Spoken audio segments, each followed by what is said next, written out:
Hai guys, kembali bersama saya Hendy. Gimana kabarnya? Semoga kabar kalian baik-baik saja ya.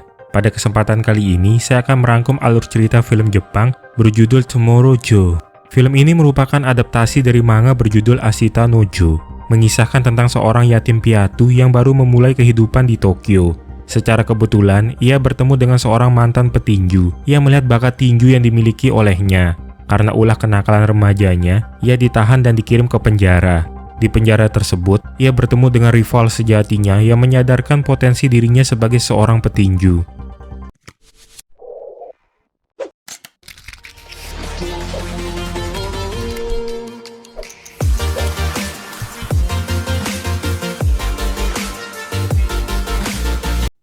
Film berlatar Jepang pasca Perang Dunia Kedua, di mana seorang remaja bernama Joe Yabuki memulai kehidupan barunya di kota Tokyo.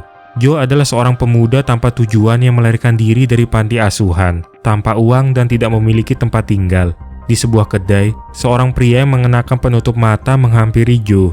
Pria bernama Danpe tersebut meminta dibelikan minuman oleh Joe. Namun beberapa saat kemudian, sekelompok orang yang merupakan lintah darat datang mencari Danpe untuk menagih hutang. Ketuanya bernama Nishi. Mereka langsung menyerang Danpe yang sedang dalam keadaan mabuk. Joe yang baru saja menghabiskan makanannya langsung menyerang pria tersebut, beserta dengan anak buahnya. Danpe yang melihat kemampuan bertarung Joe merasa antusias. Rupanya Danpe adalah mantan pelatih tinju, dan dia berniat mengajak Joe untuk bergabung dengannya, sehingga ia bisa membuatnya menjadi juara tinju. Namun Joe tidak tertarik, karena ia ingin hidup bebas sebagai seorang petarung jalanan. Tapi kenyataannya, polisi malah menangkapnya dan menjebloskan Joe ke penjara. Di dalam sel pun Joe menghajar para tahanan yang selalu berbuat seenaknya. Hal itu membuatnya dipindahkan ke penjara isolasi. Tapi sebuah surat dari Danpe membuat Joe termenung. Danpe yang sangat tertarik dengan potensi yang dimiliki oleh Joe perlahan berubah dan berhenti mabuk-mabukan. Ia mulai bekerja keras agar bisa membangun tempat latihan tinju hanya demi Joe. Isi surat tersebut berisi teknik-teknik tinju agar Joe dapat terus berlatih selama di dalam penjara. Keesokannya, sikap Joe yang begitu liar kembali membuat keributan dengan para tahanan lain. Ia bahkan menyerang aparat yang berusaha menahannya. Keinginan Joe hanya ingin bersikap bebas dimanapun ia berada. Tapi tiba-tiba, sebuah pukulan langsung membuat Joe tumbang. Orang yang memukulnya itu bernama Toru Rikishi. Joe kembali bangkit dan ingin membalas, tapi seluruh pukulannya tidak ada yang bisa mengenai Rikishi. Sebenarnya, Rikishi merupakan salah seorang petinju profesional. Joe yang mendengarnya tidak peduli dengan hal itu. Ia pun menggunakan teknik yang diajarkan oleh Danpe, yang akhirnya jab yang dilancarkan Joe bisa mengenai wajah Rikishi, membuat semua orang di sana terdiam. Sedangkan Rikishi yang awalnya meremehkan Joe, mulai tersulut emosinya. Ia sampai mengeluarkan pukulan andalannya. Di sanalah Joe bertekad mengalahkan Rikishi dan menjadikan Rikishi sebagai rival sejatinya. Surat demi surat yang berisi teknik tinju dari Danpe terus dikirimkan kepada Joe. Bahkan Joe juga membalas surat tersebut dan mengatakan kalau ada seseorang yang ingin ia kalahkan, tak peduli bagaimanapun caranya. Kasurnya sampai ia jadikan samsak tinju. Atas arahan Danpe, supaya pukulan snapnya menjadi lebih kuat berkali-kali lipat, Joe latihan dengan mencangkul hanya menggunakan satu tangan. Semua usaha itu ia lakukan agar tidak kalah lagi dari rivalnya Rikishi. Suatu hari, Joe dipanggil karena ada seseorang yang ingin menemuinya, dan orang itu adalah Danpe. Rupanya kedatangan Danpe atas permintaan seorang wanita kaya raya bernama Yoko. Ia berasal dari keluarga Shiraki yang terkenal. Jadi pihak kepolisian juga sangat menghormati Yoko. Masuk kedatangannya karena ia ingin Joe ikut dalam sebuah pertandingan tinju antara para tahanan. Awalnya Joe menolak, tapi Yoko berkata kalau salah satu petinju di tempat latihannya akan menjadi lawan Joe, yaitu Rikishi. Hal itu membuat Joe jadi berubah pikiran dan memutuskan ikut bertanding. Danpe berkata kalau Joe telah mencari perkara dengan orang yang salah. Ia mengenal siapa Rikishi sebenarnya. Kalau saja Rikishi tidak berbuat masalah dan dipenjara, mungkin dia sudah menjadi juara tinju. Lagi-lagi Joe tidak peduli dengan hal itu. Ia hanya meminta Danpe mengajarinya suatu teknik pukulan khusus. Menurut Danpe, pukulan ini dapat membuat orang yang melakukannya serasa antara berenang atau tenggelam. Mereka berdua pun melakukan duel. Namun tidak ada satupun pukulan Joe yang bisa mengenai Danpe. Akhirnya dalam satu momen, Danpe melancarkan sebuah pukulan yang langsung membuat Joe tumbang. Rupanya yang meminta Yoko mengajak Joe ikut bertanding adalah Rikishi. Ia merasa Joe punya potensi untuk menjadi seorang petinju handal. Hari yang ditunggu pun tiba, di mana Rikishi akan melawan Joe. Terdapat perbedaan jauh antara kelas petinju. di mana Rikishi berada di kelas bulu, sedangkan Joe jauh lebih ringan dari itu. Dengan sombongnya Rikishi berkata kalau ia akan mengalahkan Joe dalam satu ronde saja. Pertandingan pun dimulai. Awalnya Joe ingin menyerang lebih dulu, tapi perbedaan kekuatan mereka terlalu mencolok. Secara bertubi-tubi ia menghajar Joe yang terus berusaha bertahan. Tiap blok yang dilakukannya tidak mampu menahan pukulan Rikishi yang akhirnya menjatuhkan Joe. Ia terkejut melihat Joe yang masih bisa bertahan dan mencoba menghantam wajah Joe lagi. Tapi, bel tanda ronde 1 berakhir lebih dulu menghentikan serangan Rikishi. Joe sempat mengejek Rikishi yang tidak bisa mengalahkannya dalam satu ronde. Tentu saja itu membuat Rikishi jadi emosi dan semakin agresif menyerang Joe. Tapi Joe tetap mampu bangkit lagi. Dengan kekuatan penuh, Rikishi melancarkan pukulannya. Sedangkan Joe yang tubuhnya terhuyung, secara bersamaan mengeluarkan pukulan balasan yang tepat mengenai wajah Rikishi. Teknik pukulan bernama cross counter inilah yang diajarkan Danpei, yaitu sebuah serangan balik menyilang yang dimulai segera setelah lawan melakukan pukulan jab dengan memanfaatkan celah pada posisi lawan. Ibaratnya, Joe memukul seperti akan terpukul. Karena mereka berdua tumbang, maka pertandingan dinyatakan imbang. Sebelum ia dibebaskan dari penjara, Rikishi mengatakan kalau ia akan menunggu Joe. Tibalah saatnya Joe dibebaskan. Selain Danpei, ada Nishi juga yang memutuskan membantu Joe. Nishi merasa kagum pada Joe yang pernah menolongnya saat di dalam penjara.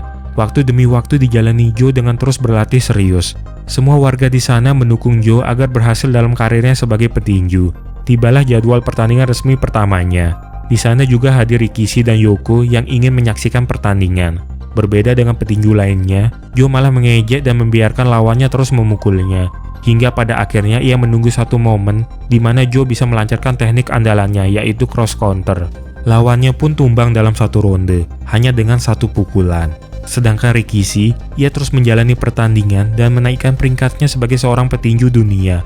Namun, dalam satu sesi tanya jawab dengan para wartawan, ia mengatakan sebelum menjadi petinju juara, ada seseorang yang harus ia kalahkan.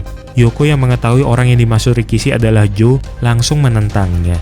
Karena mereka berdua memiliki kelas yang berbeda. 8 pertandingan telah dilalui Joe, dan semua pertandingan itu selalu ia menangkan menggunakan satu pukulan cross counter. Rupanya alasan Joe ingin menjadi petinju profesional hanya karena ia ingin berhadapan dengan Rikishi. Yoko yang datang menantang Joe untuk bertanding dengan seorang petinju berjuluk Serigala Kanaguchi. Dia merupakan petinju yang berada di posisi tertinggi untuk kelas bantam se-Jepang. Awalnya Danpei tidak setuju dengan tantangan itu karena akan menghancurkan Joe. Tapi Joe secara pribadi menerima tantangan bertanding dengan Wolf Kanaguchi. Ia menyadari kalau Yoko berniat menghancurkannya agar dia tidak bisa melawan Rikishi. Tibalah duel antara Joe melawan Wolf Kanaguchi. Danpei menyarankan Joe untuk bertinju dengan benar. Jangan melepas pertahanannya dan jangan cuma mengandalkan pukulan menyilang. Sebab menurut kabar, Wolf juga telah mempelajari gerakan itu. Namun Joe tidak menghiraukan saran dari Danpei dan tetap melepas pertahanannya. Saat ia menggunakan pukulan menyilang, ternyata Wolf lebih cepat melancarkan pukulannya ke wajah Joe yang membuatnya terhempas. Jika melihat tayangan dalam gerakan lambat, rupanya Wolf melakukan pukulan menyilang ganda atau dikenal sebagai teknik double cross counter. Bedanya, pukulan ini memanfaatkan pukulan lawan, kemudian menyerang kembali dengan tenaga pukulan 2 kali lebih kuat. Danpei menyuruh Joe untuk bertahan, tapi lagi-lagi ia menurunkan pertahanannya, dan Joe pun kembali terjatuh. Dari arah penonton, Rikishi yang melihat itu merasa geram. Ia menyuruh Joe untuk bangkit agar mereka berdua bisa berduel lagi. Mendengar perkataannya, memberi energi pada Joe untuk kembali berdiri. Danpei merasa emosi, karena Joe tidak pernah mau mendengar petunjuk darinya. Wolf yang berniat menggunakan pukulan menyilang ganda, langsung diantisipasi oleh Joe menggunakan teknik baru miliknya, yaitu triple cross counter, di mana terjadi 3 kali pukulan balasan dalam satu serangan. Akhirnya Wolf Kanaguchi harus KO dan kalah dari Joe. Setelah pertandingan itu, Rikishi berusaha keras menurunkan berat badannya agar sekelas dengan Joe dan bisa bertanding dengannya. Ia bahkan sampai tidak minum air supaya membuat tubuhnya menjadi sangat kurus. Yoko merasa kasihan pada Rikishi yang terlalu memaksakan diri. Sedangkan Joe, ia juga menambah porsi latihannya menjadi berkali-kali lipat supaya bisa menyaingi kekuatan Rikishi. Ketika mengukur berat, semua orang kaget melihat tubuh Rikishi yang jauh berubah menjadi sangat kurus, seakan tinggal kulit yang melapisi tulangnya. Ia rela menurunkan kelasnya hanya untuk melawan Joe sebagai orang yang paling ingin dia kalahkan, meskipun nyawa taruhannya. Tibalah pertandingan yang paling ditunggu-tunggu antara Joe melawan Rikishi.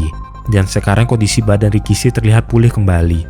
Tapi Joe belum bisa mengeluarkan teknik andalannya. sebab cross counter hanya bisa digunakan jika pukulan lawannya lurus, sedangkan Rikishi menggunakan pukulan dari bawah. Untuk pertama kalinya ia menaikkan pertahanannya dan mampu mengimbangi kecepatan Rikishi. Sepertinya menurunkan bobot secara ekstrem memberi pengaruh besar pada kondisi tubuh Rikishi. Saat pukulan Joe menghantamnya, secara tidak sengaja kepala belakang Rikishi membentur tali ring. Tapi itu tidak menghentikannya untuk bangkit.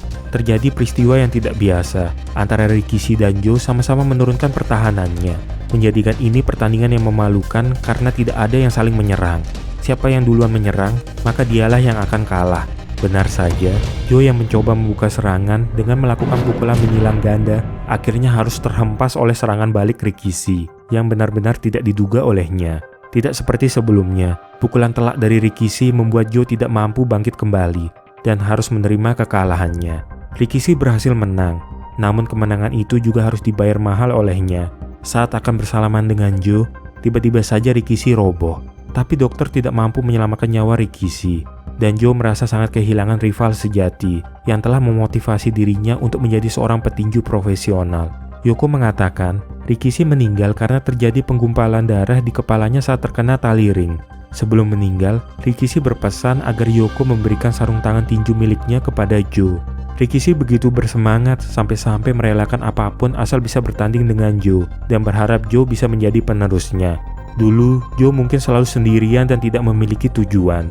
Tapi sekarang ia memiliki impian bersama orang-orang yang selalu mendukungnya, demi hari esok yang lebih cerah. Film pun berakhir. Jangan mudah putus asa, sekalipun dirimu disebut miskin dan dianggap tidak berguna seperti sampah. Bahkan seseorang yang dikatakan sampah tetap memiliki hari esok. Selalu lakukan yang terbaik, semangat dan pantang menyerah demi masa depanmu. Sebab hari esok yang kita impikan tidak akan pernah datang jika kita tidak menjalani hari ini dengan baik. Terima kasih untuk kalian yang sudah menonton di channel ini. Sampai jumpa lagi di kesempatan lainnya.